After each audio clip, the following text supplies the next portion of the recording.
Sikia habari ya simba wa kufugwa aliyebadilika na kuwa paka shumu. Awonapo wananchi anakimbia kwa woga. Simba wamekimbia, woga umewaingia.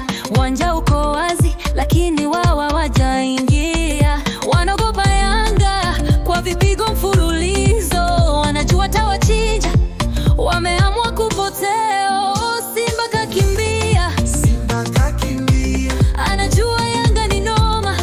Yanga ni noma. Mlisema nyinyi Simba, sasa mmekuwa paka.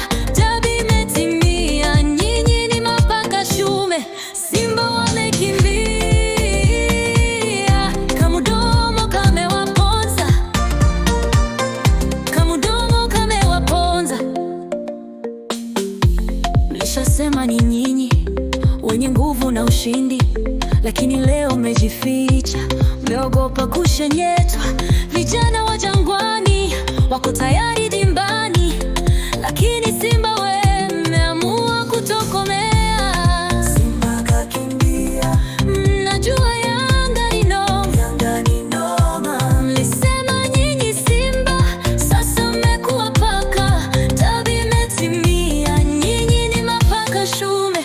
Simba wamekimbia, kamudomo kamewaponza, kamudomo kamewaponza. Usimba waoga nyie, mekimbia mechi.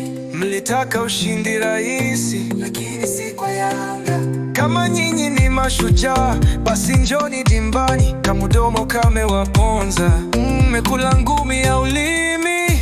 Kama kawaida yenu kusema hakuwaishi, soka lenu mdomoni tu, miguuni hamna kitu. Kamudomo kamewaponza, wananchi wa babe wenu. Siku nyingine tieni adabu muwaonapo wananchi. Kamudomo kamewaponza, wananchi tumewakata ngebe.